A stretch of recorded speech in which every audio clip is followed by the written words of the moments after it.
महादेव की नगरी काशी में महाशिवरात्रि को लेकर तैयारियां तेज हो गई हैं। काशी विश्वनाथ मंदिर सजने लगा है। कल पूरे देश में धूमधाम के साथ महाशिवरात्रि मनाई जाएगी। इस बार 12 ज्योतिर्लिंगों में से एक काशी विश्वनाथ मंदिर में महाशिवरात्रि को लेकर विशेष तैयारी की जा रही है। श्रद्धालुओं का रेड कारपेट और फूलों के साथ स्वागत किया जाएगा। सबसे खास बात तो ये है कि भक्त पहली बार पूरी तरह से स्वर्ण मंडित गर्भगृह में विराजमान बाबा विश्वनाथ का दर्शन कर सकेंगे। कुल मिलाकर के उद्देश्य ये है कि श्रद्धालु जब आए मंदिर में तो उनको किसी प्रकार की असुविधा ना हो। साथ ही श्रद्धालुओं से यह अपील भी है कि श्रद्धालु जो भी नियम कानून बनाए गए हैं उन्हीं के माध्यम से दर्शन करें। वाराणसी में श्रद्धालुओं का जमावड़ा अभी से लगने लगा है। अनुमान जताया जा रहा है कि इस बार बाबा विश्वनाथ के दर्शन के लिए 6 लाख से भी ज्यादा श्रद्धालु वाराणसी पहुंच सकते हैं।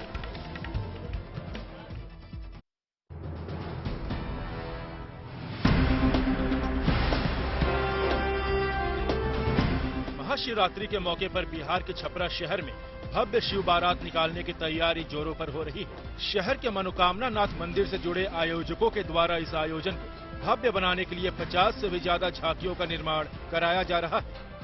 भगवान शंकर की बारात में तमाम देवी देवताओं की झांकी समेत शिव के गढ़, भूत, पिशाच और कई जीवों की भी आकर्षक झांकियां बनाई जा रही है। महाशिवरात्रि के अवसर पर श्री मनोकामना नाथ मंदिर समिति कटरा नेवाजी टोला छपरा के तत्वावधान में वर्ष 2004 से श्री शिव विवाह शोभा यात्रा निकाली जाती है।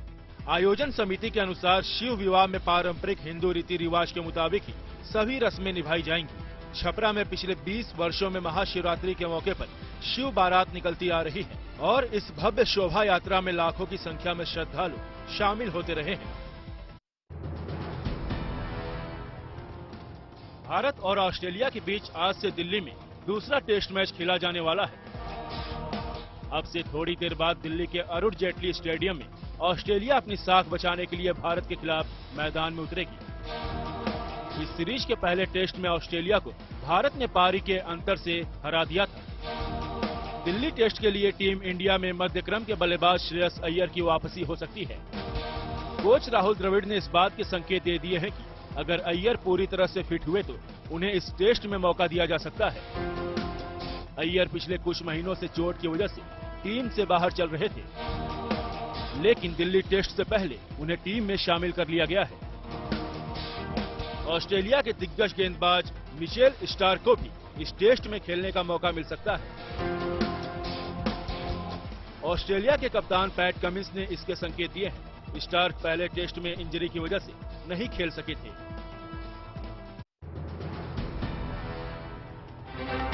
दिल्ली पुलिस की ताकत बढ़ाने के लिए उसके बेड़े में अब ये 5 नई गाड़ियां शामिल हो चुकी हैं।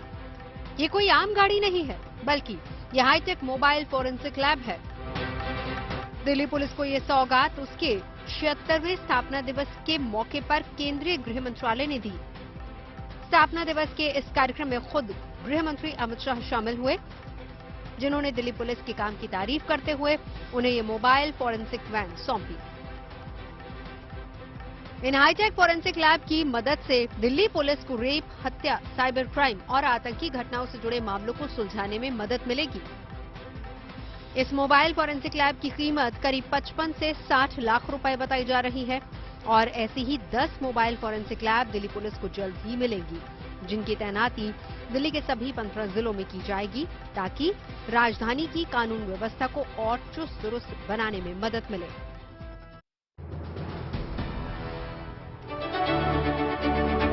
बस्तर कैफे। ये बस्तर कैफे इस शहर के युवाओं का नया ठिकाना है, जहां वो सुकून के पल बिताने आते हैं तो कभी अपनी खुशियों के एहसास को दोगुना करने पहुंचते हैं। एक दौर था जब छत्तीसगढ़ का बस्तर नक्सलियों और गोलियों की गूंज के लिए बदनाम था, मगर अब वक्त बदल चुका है और वक्त के साथ तस्वीर भी। कॉफी की खुशबू अब बस्तर की नई पहचान बनकर महक रही है। यहाँ कॉफी उगाने से लेकर कैफे तक पहुँचाने का काम किया जाता है। मतलब बस्तर में कॉफी सिर्फ पिलाई ही नहीं जाती, बल्कि उगाई भी जा रही है। 2018 में एक प्रयोग के तौर पर यहाँ कॉफी की खेती की शुरुआत हुई। ये प्रयोग सफल रहा और आज 2 एकड़ में कॉफी की खेती हो रही है। यहाँ कॉफी की 5 किस्में तैयार की जाती हैं। वर्षा की बात करें तो यहाँ का जो पैटर्न है वर्षा का, उसमें फरवरी मार्च में एक बार बरसात आती है बेसिकली, तो उसमें भी कोई समस्या नहीं थी। तीसरी बात आई शेड की, तो शेड हम मानव निर्मित बना सकते हैं। उन्हीं चीज को ध्यान में रखते हुए यहाँ पे कॉफी अरेबिका की 4 किस्म और कॉफी रोबस्टा की एक C/R किस्म को हमने यहाँ पे लगाया। ड्रोन के जरिए उत्तराखंड के दुर्गम इलाकों में दवाई पहुंचाने का एम्स ऋषिकेश में सफल परीक्षण हुआ। एम्स ऋषिकेश में दवाइयां लेकर ये ड्रोन महज 30 मिनट में 40 किलोमीटर दूर टिहरी जिला अस्पताल पहुंचा और 60 मिनट में 80 किलोमीटर की दूरी तय कर जरूरी सैंपल लेकर एम्स ऋषिकेश पहुंचा। हरियाणा के गुड़गांव की टच ईगल कंपनी ने इसका सफल परीक्षण किया। ब्लड प्रोडक्ट्स की डिलीवरी हो सकती है, जैसे मान लीजिए कि एक्सीडेंट हो जाता है, मरीज बहुत सारे आहत व्यक्ति हैं, उनको ब्लड की जरूरत पड़े तो यहाँ से ब्लड प्रोडक्ट्स ले सकते हैं। 16.5 किलोग्राम वजन का ये ड्रोन 3 किलोग्राम वजन को लेकर 1 घंटे में 100 किलोमीटर की दूरी तय करने की क्षमता रखता है। इस परीक्षण के बाद एम्स ऋषिकेश से अब दुर्गम पहाड़ी इलाकों में भी दवाइयां समय से पहुंचाई जा सकेंगी। साथ ही पहाड़ी इलाकों के अस्पतालों से जरूरी सैंपल जांच के लिए एम्स ऋषिकेश तक पहुंच सकेंगे।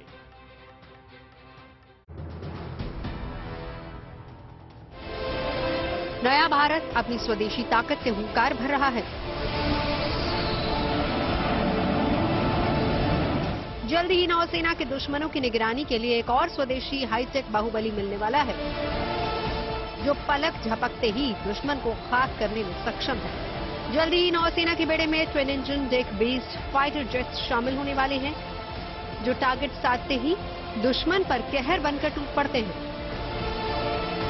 दरअसल अभी नेवी के पास एयरक्राफ्ट कैरियर से ऑपरेट करने के लिए करीब 45 MiG-29K फाइटर एयरक्राफ्ट हैं, लेकिन ये मिग धीरे धीरे पुराने होते जा रहे हैं, जिसके चलते नेवी इन्हें स्वदेशी एयरक्राफ्ट से बदलने की कोशिश में है और नेवी के इस शुभ शुरुआत का साथ दे रहा है DRDO। ये दोनों मिलकर डबल इंजन एयरक्राफ्ट बनाने पर काम कर रहे हैं। इसका पहला प्रोटोटाइप 2026 तक तैयार होने की उम्मीद है। नेवी चीफ के मुताबिक 2040 तक 45 डबल इंजन एयरक्राफ्ट मिल जाएंगे।